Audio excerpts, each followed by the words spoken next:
in Jacksonville, Florida. I teach 7th graders, and I'm one of the teacher leaders in Duval County. Hi, I am Joy Chalker.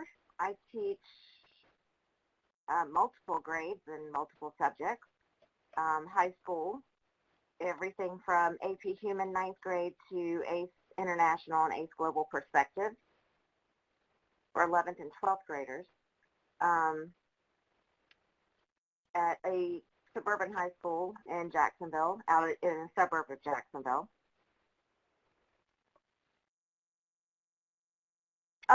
Okay, so let's talk about using the role play as part of our academic discussion.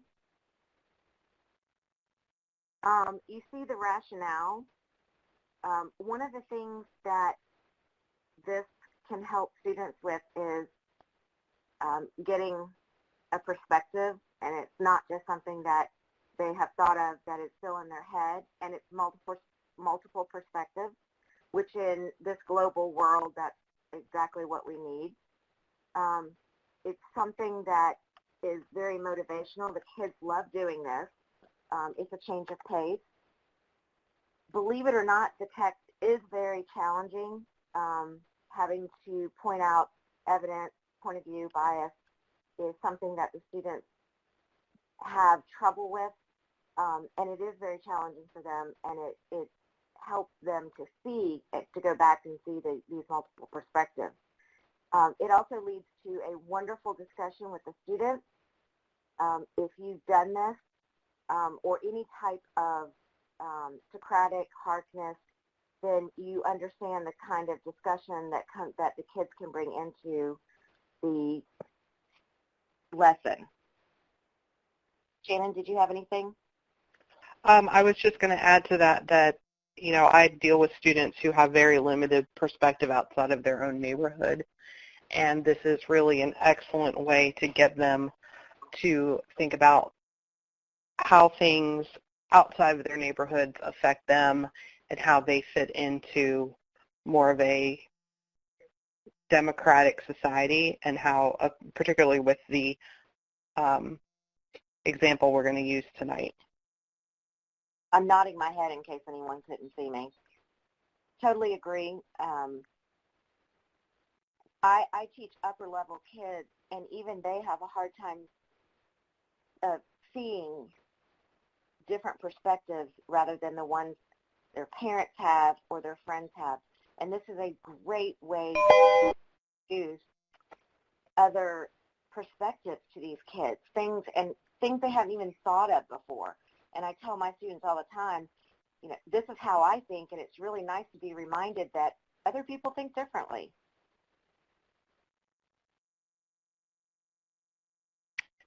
Okay, next. Okay, so here are how we do it. We have an issue or a question that has at least two viewpoints, a pro, a con, good, bad. They have to have a perspective. You have to force them to pick a side. No middle of the road here. This is different from civil conversation in that you are requiring them to come up with a perspective, a side. You do need to overview the topic. Make sure that the roles students have to get into this decision making. It is all still text and evidence-based. They have to use the information and provide evidence to support what they're saying, which is really good because a lot of the kids, well, and we did this when we were doing the simulation, we were all getting on our smartphones and finding even more evidence than what we had in our hands on paper. If some type of policy issue, a court case, these work really well, and that's the example we're going to give you tonight is a court case. And it really does help everyone, including teacher leaders, understand this whole democratic process of letting each other speak, and listen, and which is a skill that even we have to learn, is to listen without formulating a response, just to listen to what someone said.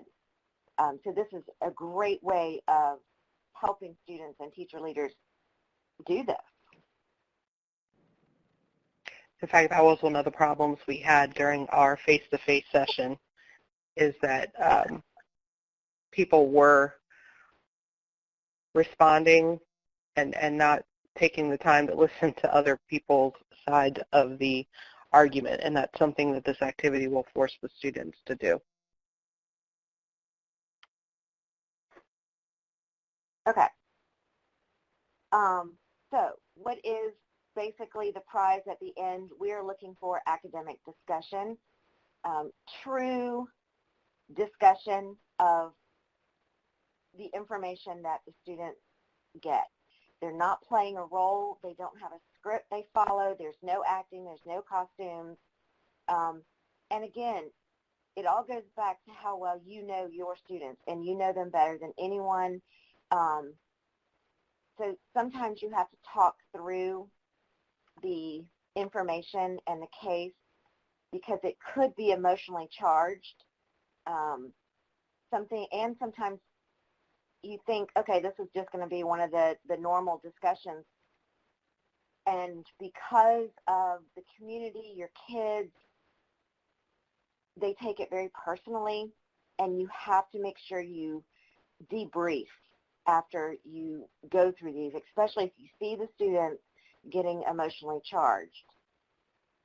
Avoid having the student play religious rituals and act out race or ethnic groups. I think we've all seen cases where teachers have been trying to make a point with some type of role play or simulation, and suddenly they're in trouble with the school board. So no role playing. It is an academic discussion based on evidence and facts.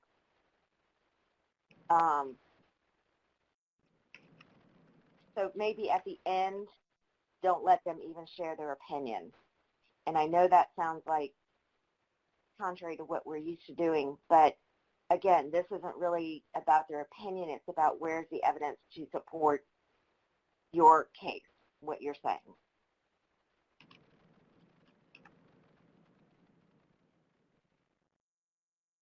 Shannon, did you have anything? No, I'm good. Thank you. Okay. All right. So this is a moot court. It is not, what were we calling it? Mock trial. It is not a mock trial. It is where you have a case and you are presenting this information to the Supreme Court. So you're not trying the case, you're just presenting this information, and then the Supreme Court justices are the ones who have to make the final decision based on the evidence that they are given by the lawyers, the other participants. Can we make this bigger, or is that it? Did that work? Okay, perfect. Okay, so usually the one we have done is California versus Greenwood, and it begins with the Constitution, the Bill of Rights, due process. So you can introduce this the way that it helps for your class.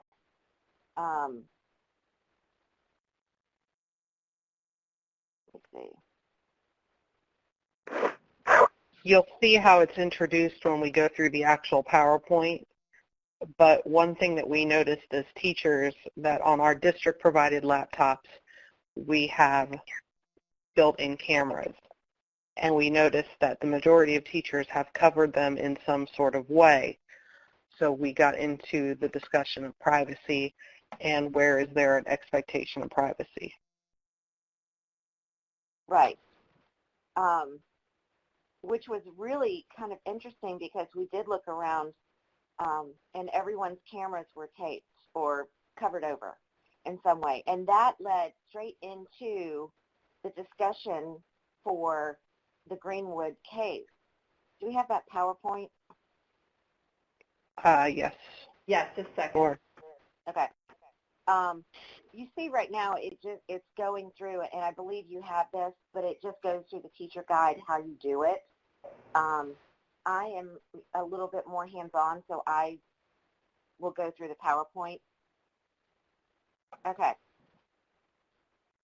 So are there things that, and again, we just discussed how all of our cameras on our laptops, at least for Duval County, were covered over because we didn't want anyone to see us, and we talked about, okay, why is that?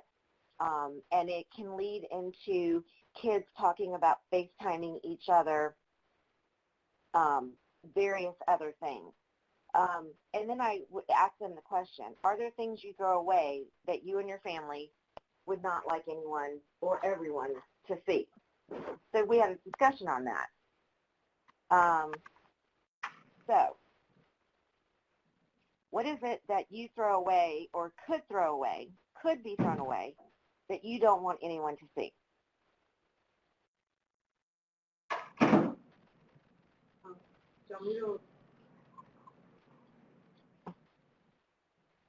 So we can talk about love letters, receipts,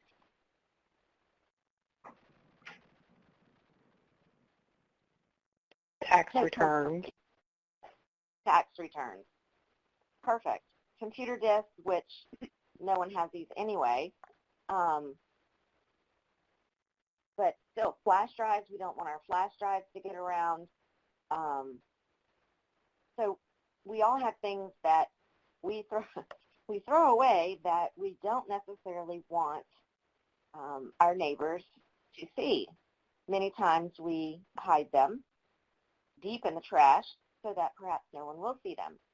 At our face-to-face, several of us have shared different, because some of these could be kind of older, and the kids are like, kids aren't going to know what a computer disk is. And I always ask them, okay, what else? What is it that you throw away that you don't want people to see? And we had some really good discussions. Shannon, can you remember some of the ones that the teachers came up with? Magazines. Yep. Magazines that had been their father's magazines. Yep. So, the kids will bring up some. My joke was,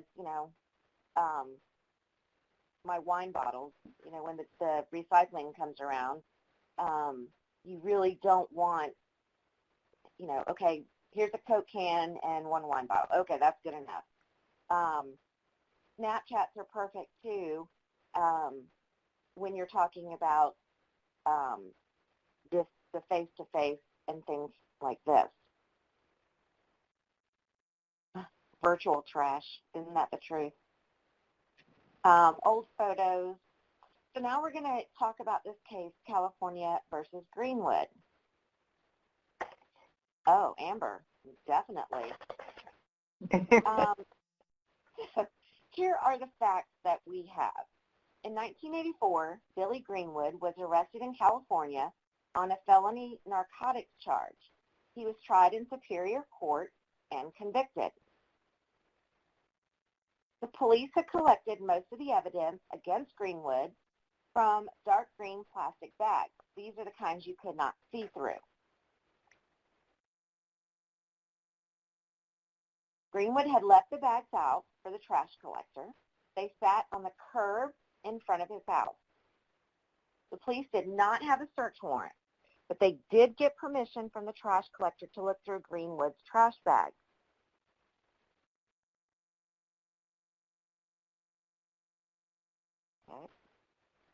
Okay, so under the Fourth Amendment, to conduct a search, police need probable cause or a reason to suspect that a person has committed a crime, consent, permission from the owner, from the person or the property owner, or they need a search warrant. Well, in the California versus Greenwood case, the police did not have any of these. So Greenwood's lawyers appealed his conviction. They argued that the police had no right to search the trash bag, and therefore any evidence found from the trash bag cannot be admitted to the trial. Both sides presented oral arguments and briefs to the appeals court, and the attorneys for the state of California presented this argument. Police did not conduct a search as defined by law. A search is a governmental intrusion into something in which a person has a reasonable expectation of privacy. Greenwood had thrown away all the evidence. Therefore, he had no reasonable expectation of his trash in the bag being private, especially because they were left on the curb for the trash collector. Therefore, there was no, the police did not conduct a search. Greenwood's lawyer, Greenwood did have a reasonable expectation of privacy from these bags. Therefore, the police did conduct a search, which they did not have the right to do. The case went through the appeals process. First, it went to the California Court of Appeals. The court ruled in favor of Greenwood. Then, the state appealed to the California Supreme Court. They also ruled in favor of Greenwood. So the state of California appealed the case to the U.S. Supreme Court, which is what you are going to do. You are going to take this case to the Supreme Court. The Supreme Court has decided these questions, had to decide these questions. Was it a search?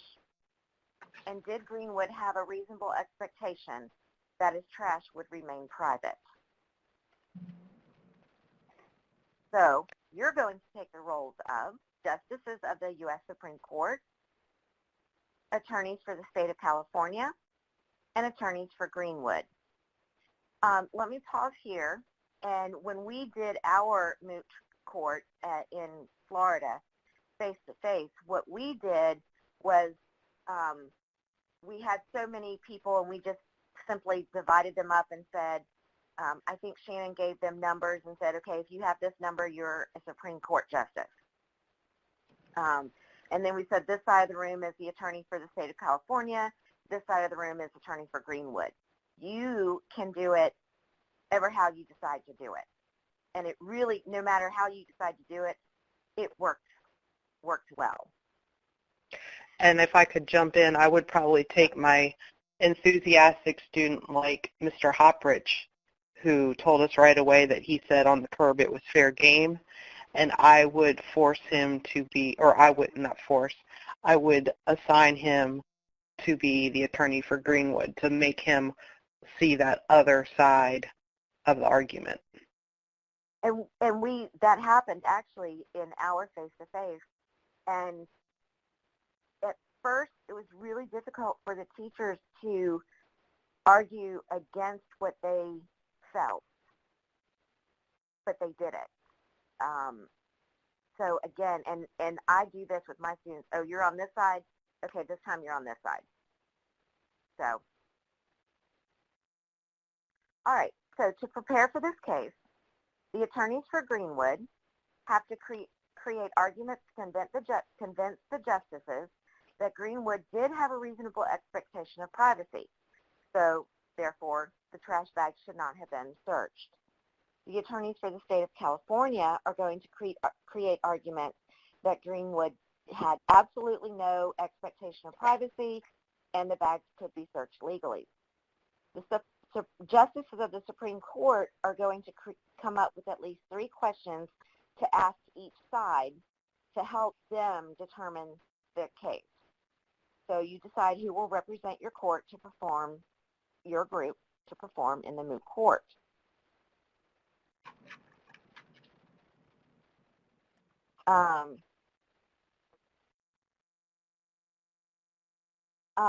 Now this was a little difficult, the rules.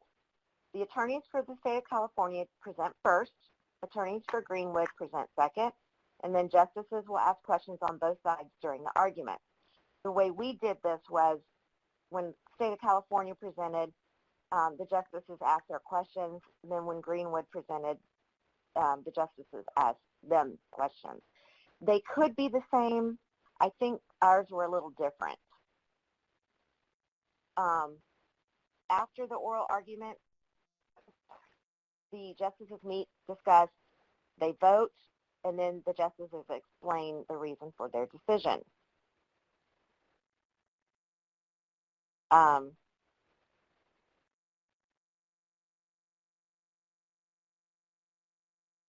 Okay.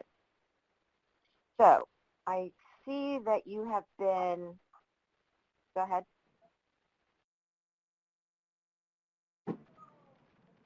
I see that you've been in the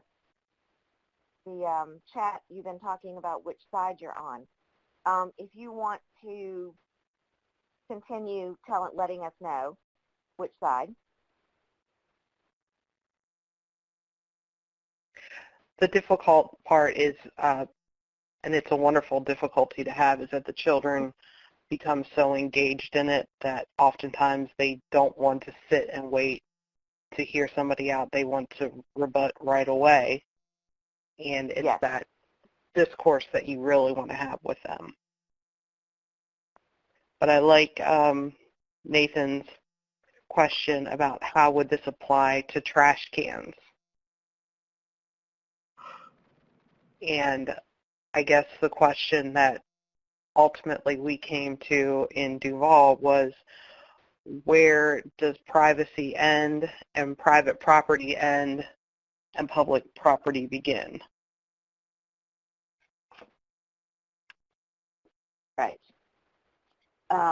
Another question is, and Shannon kind of hinted at this, when it says it was left at the curb, what does that mean? Here in our county, some of the driveways have a dip in them, but in other neighborhoods, they don't. Some places have an easement if you have a sidewalk. You know, what constitutes your property and not your property?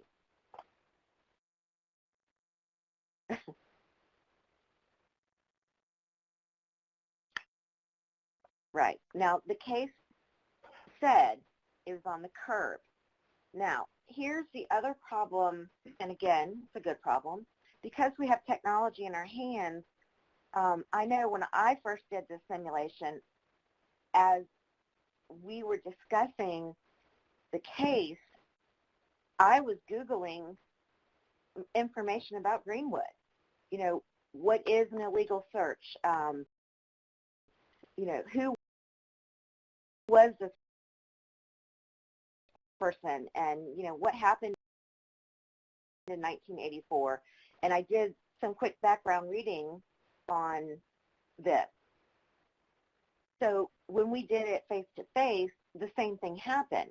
So you have to decide, okay, are we going to allow technology so the kids have even more information and more evidence to present, or are we going to say you only have what I gave you and now you have to think of evidence to support what you're saying?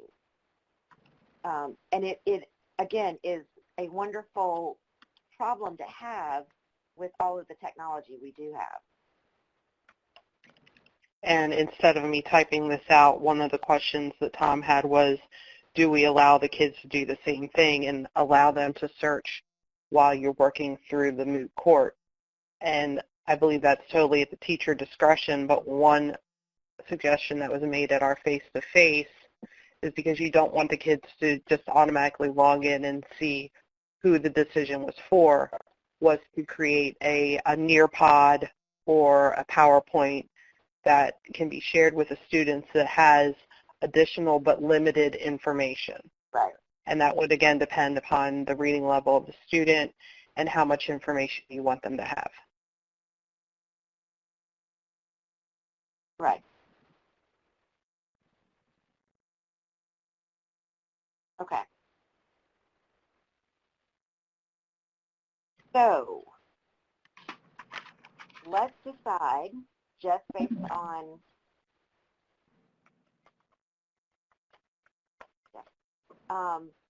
which side you're on.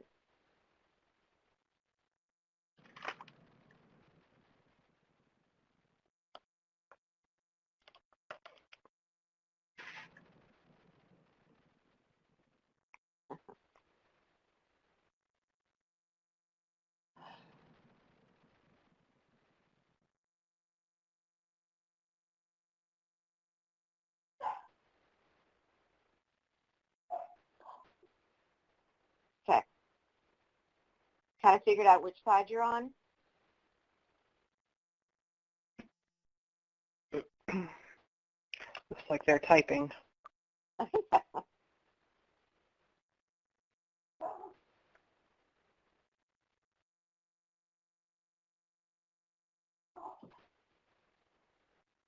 Lauren.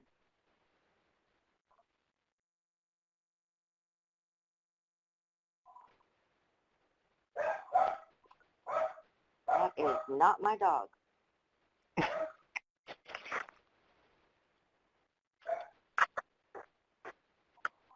Okay, so we have 1 Greenwood, 1 state of California, 3 state of California, 4. I think 2 with Greenwood. Another state, another state.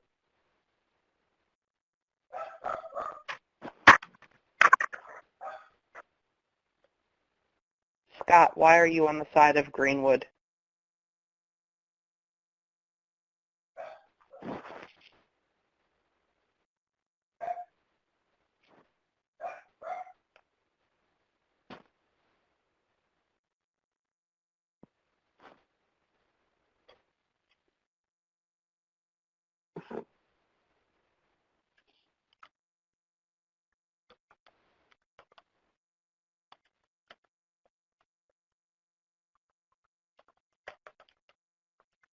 And you know, it was really fun when we did both the simulation and the face-to-face, that there was a split decision with the even the Supreme Court justices, which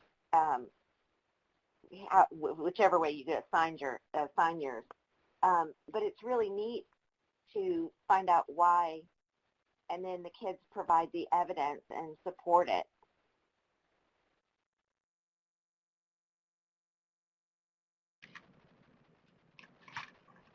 And I know Joy was saying that even her kids were challenging her when she would respond about, where's your evidence? Where's your evidence? Yes.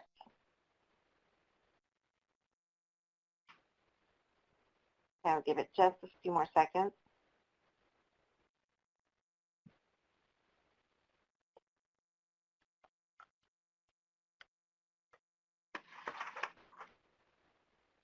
Okay, the Fourth Amendment. Yep.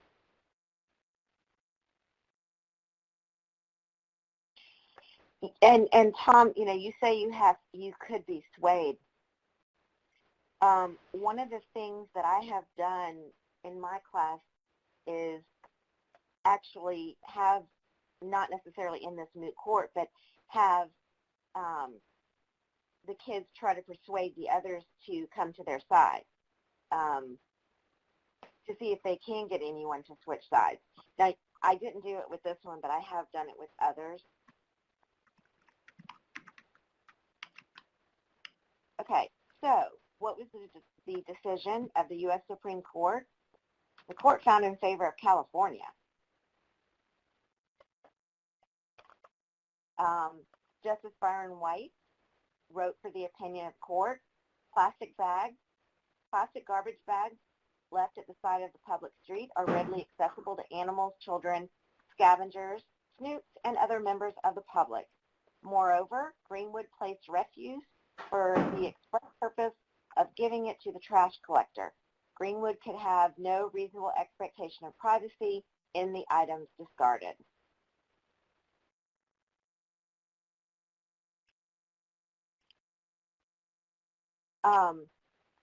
And you really, again, you really have to be careful, because and we teachers experience this in our face-to-face, when each side is presenting, it can get pretty aggressive. So again, you have to, if you need a few more rules than just, okay, because mine were, while the other is presenting, you can't say anything, the other side can't say anything, and once your argument is done, there is no rebuttal. Again, it's not a mock trial, and you have to diffuse some of the excitement. And then, of course, you can, when the decision is made and you talk about this, you can, again, talk about, okay, so is this what you felt? Is this how you felt? Why? And was it Amber, you brought up the Fourth Amendment? So, it's going to lead to a discussion right here. I love that Lauren just brought up the point that it explains why her trash can has a disclaimer that says all items inside LA City cans becomes their property. Wow. That's really interesting. I am going to have to go look at ours. That's really neat. I don't believe that ours do. Especially since this is a California case. Now, one of the cool things is there was a dissent. William Brennan wrote this. Society should be prepared to recognize as reasonable an individual's expectation of privacy in the most private of personal effects, sealed in an opaque container and disposed so as to commingle it with the trash of others. The mere possibility that unwelcome meddlers might open and rummage through the containers does not negate the expectation of privacy in its contents any more than the possibility of the burglary negates the expectation of privacy in a home. So how do you think the case should have been decided? And again, this is going to lead to much discussion.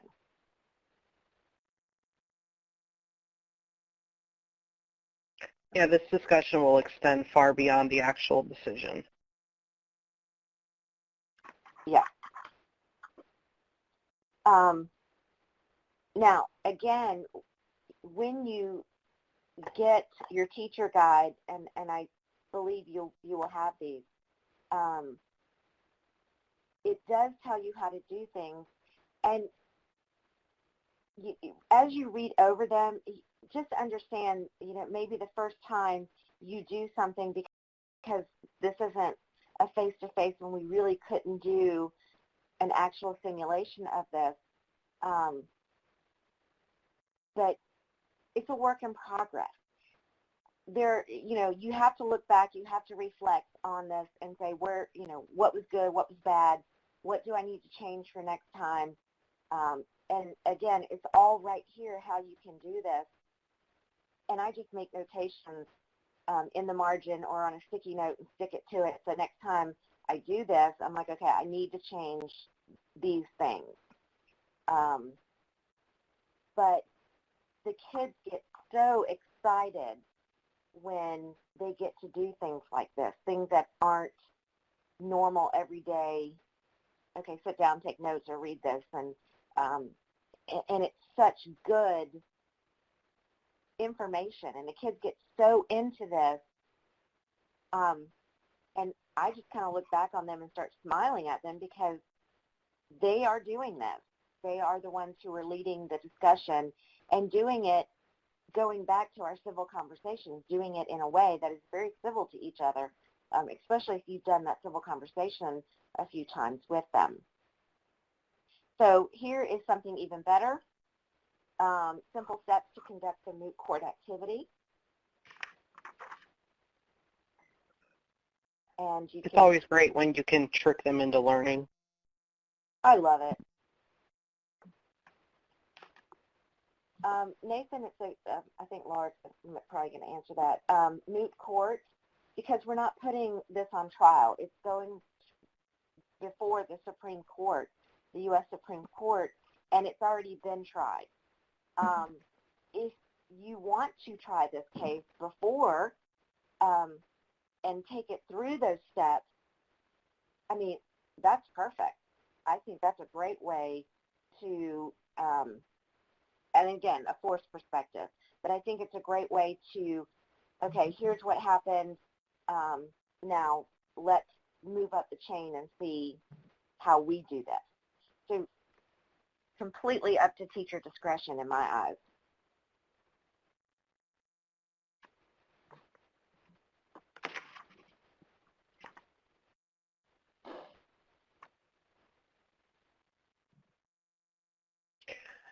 And I believe when we did this, we used the entire face-to-face group and divided them into groups. This is something that in your classroom you would want to break it down into smaller groups depending on how many students you have.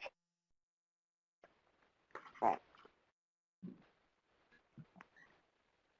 And this, Okay. the Yeah, simple you're up step, next. this is a great way of just kind of a checklist. Okay, did that, did that.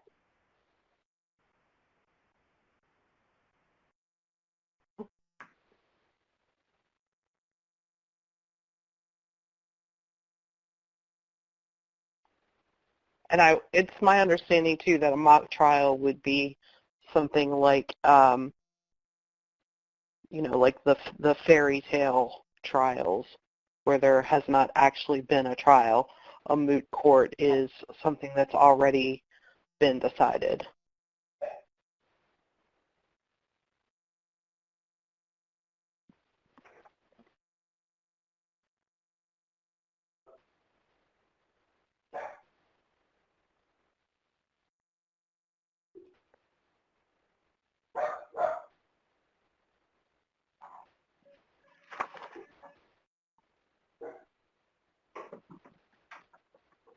Okay.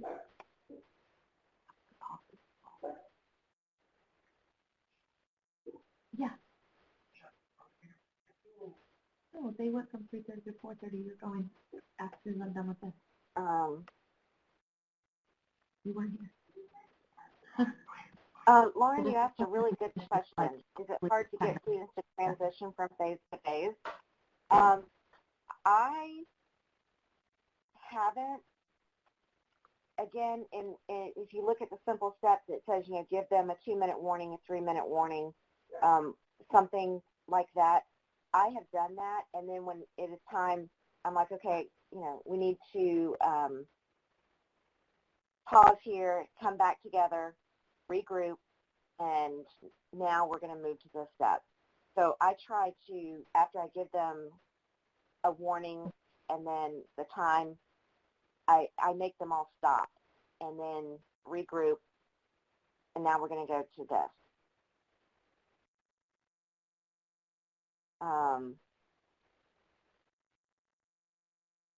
Now, Deanna, and you asked, can students come up with a different verdict or no?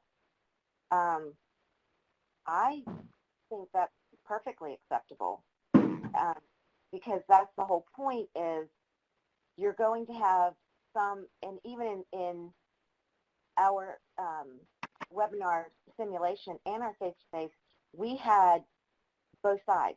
Even the justices were, 2 of them agreed, 1 didn't. And that's just the way it works. I think we're always going to have people who think differently.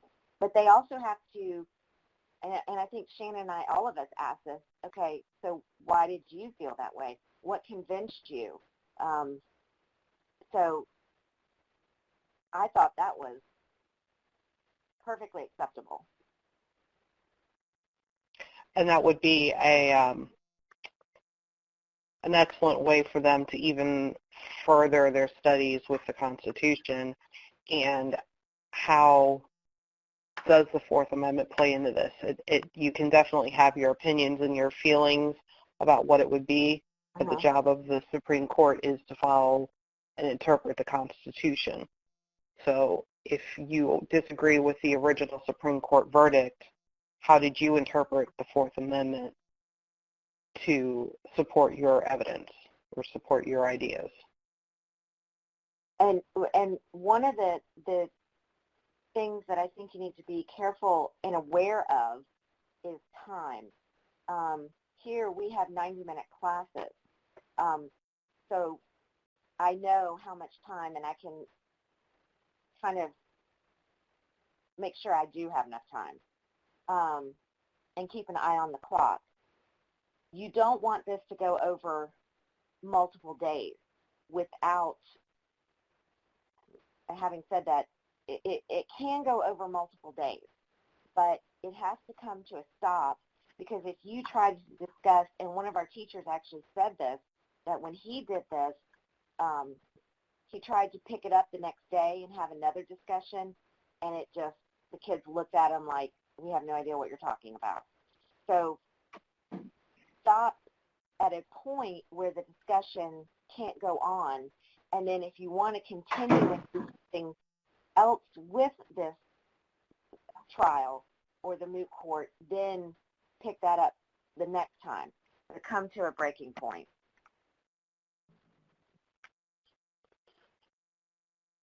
I know here in our middle schools, we only see our students every other day. So it would be particularly important to time this properly.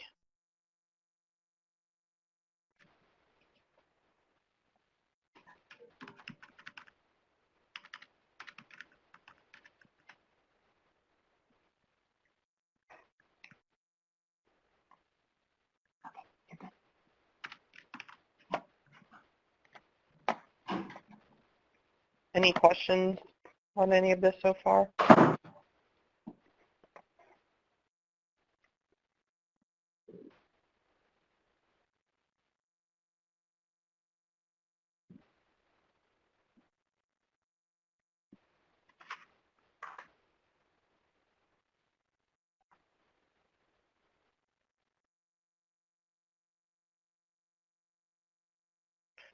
Laura, did you want to show something? Sure. I was just going to, let's see if I can share it. I was going to show the Moodle page that has already a, let's see if I'm not.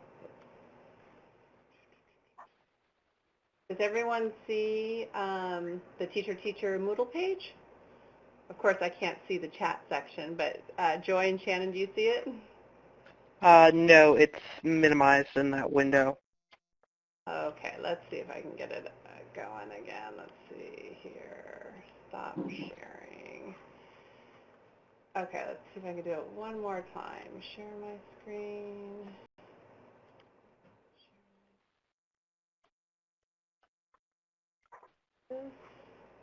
Share. Okay, that should have worked. It did. Might a minute. Are you seeing anything, Shannon? Yeah, we can see that. Great. So I just wanted folks to know, and then I'll minimize it and go back so we can see the chat section. But we've already accumulated different role plays and simulation of government processes through on this Moodle page. So we have something for world history. We have things for current events, U.S. history, and we are kind of high school heavy, but if you're a middle school teacher and you need something, you know, I can start looking through our database of lessons to see what we can find for you. But just so you know, there are some things that you can use right now without having to, you know, hunt down different role plays and simulations. So I just wanted to share that with you. So I'll go ahead and go back. Let's see if I can get back to the chat section.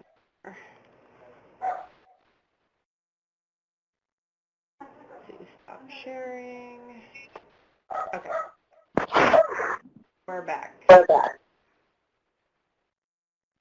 Okay. So Quinn, they're actually on all cohort pages. So every cohort has the exact same curriculum library, except for North Carolina, which has a lot of North Carolina simulations that are specific to North Carolina government. I believe one of the other resources we used was it Street Law? Trying to remember.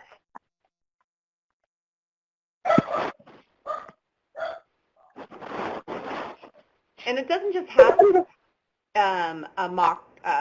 moot court. There's tons of other, for example, we did last week, last Saturday, it was a teacher who was doing something on the atomic bomb, and students we have a lesson on that, and I can share that. I don't think it's up in our library, but the students were placed into groups with forced perspectives on what they should advise the president to do, of whether or not they should, drop the bomb or not. And so they were each given a specific point of view. They were given a text which they had to refer to. They had to make a presentation in front of Congress, saying what they want, what their side of their viewpoint was. So. Definitely not just moot courts. There's other legislative simulations and such that you can do. Well, it's a shame that we don't have a controversial presidency going on activities from.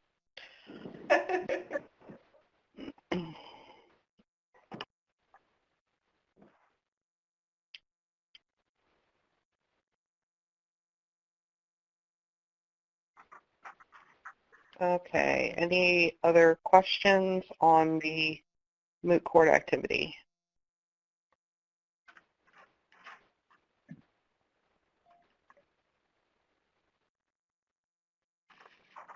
Okay, Laura, should we move on to the student guide? Well, I think you kind of went over that. So there's each moot court does have a student guide, so the students are having, they have something to base their arguments on. So they'll get information from the PowerPoint, as well as, oops, this is not the student guide, as well as the student handout.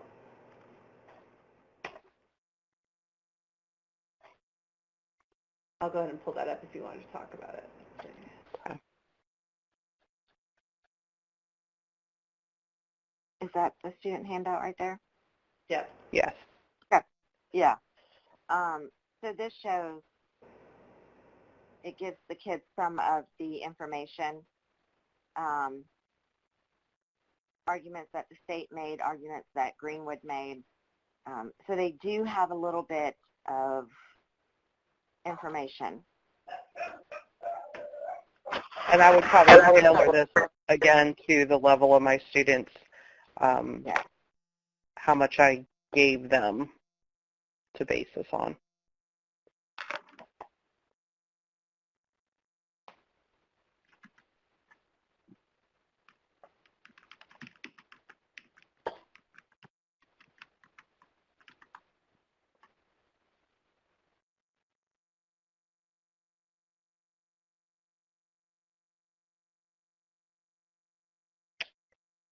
All right, I think that's just about it.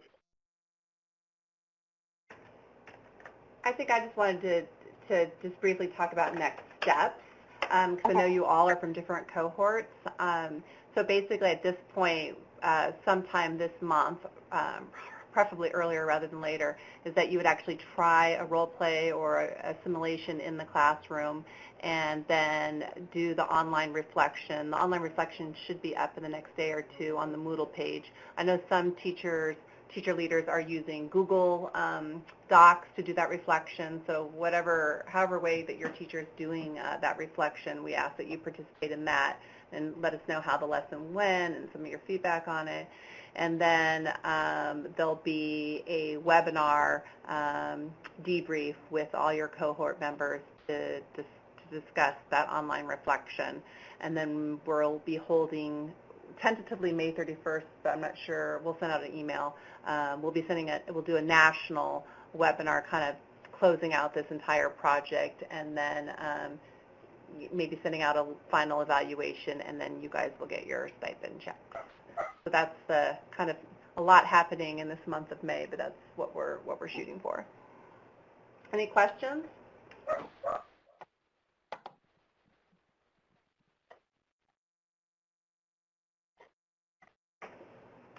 Did you want to talk to them about the Library of Congress?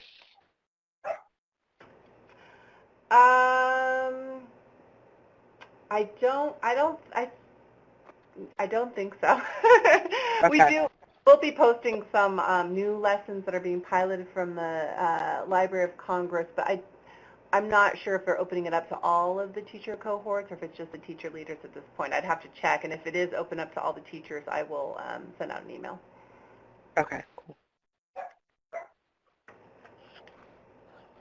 Well, thank you, everybody, for attending.